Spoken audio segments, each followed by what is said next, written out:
எல்லா குலதெய்வங்கள்லையும் பார்த்தீங்கன்னா, இந்த மாலை நேரத்திற்கு பிறகு இந்த சாம பூஜைன்னு சொல்லுவாங்க. ராத்திரி நேர பூஜை அப்படிங்கிறது இருக்கும். மதியம் 12 மணிக்கு.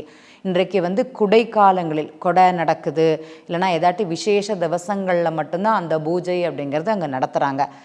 சில கோவில்களில் முன்னாடி பார்த்திங்கன்னா குலதெய்வங்களில் இந்த மாசப்பிறப்பு, அமாவாசை, பௌர்ணமி நாள்களில் இந்த ராத்திரி சாம பூஜை அப்படிங்கிறது நடத்துவாங்க. இப்போ குழந்தைகள் பார்த்திங்கன்னா தூக்கத்தில் அழறாங்க, சரியாக தூங்க மாட்டேங்கிறாங்க, அதே மாதிரி வண்டியில் போகும்போது தட்டிகிட்டே இருக்குது அப்படின்னு சொன்னாங்கன்னா அந்த கோவிலுக்கு போயிட்டு பூஜையிலன்னு சொல்லுவாங்க. ராத்திரி பூஜையில் போயிட்டு கொஞ்சம் விபூதி போட்டு அந்த பூசாரி கையால் ஒரு விபூதி போட்டு வந்தாங்கனாலே அவங்களுக்கு ஒரு தெளிவுங்கிறது கிடைக்கும். நமக்கு குலதெய்வம் தெரியலன்னாலுமே இந்த மாதிரி ராத்திரி பூஜை எங்கே நடக்குதோ, உங்கள் தெய்வம் இல்லைன்னா கூட பரவாயில்ல, அந்த பூஜை வேளைகளில் சுவாமியை தரிசனம் பண்ணிவிட்டு அந்த கோவிலில் சாஷ்டாங்கமாக ஒரு நமஸ்காரம் பண்ணிட்டு வந்தீங்கன்னா அவங்க உங்கள் குலதெய்வத்தை எங்கே இருந்தாலும் காட்டி கொடுப்பார்கள்.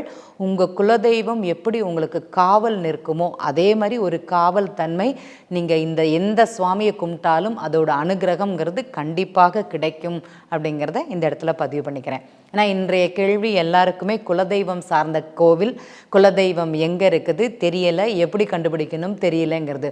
உகந்த காலம் வரும்போது இஷ்ட தெய்வத்தையே குலதெய்வமாகவோ இல்லைனா உங்களுடைய குலதெய்வமோ கண்டிப்பாக உங்கள் முன்னால் பிரத்யட்சப்படும் அப்படிங்கிறத தெரிஞ்சுக்கோங்க.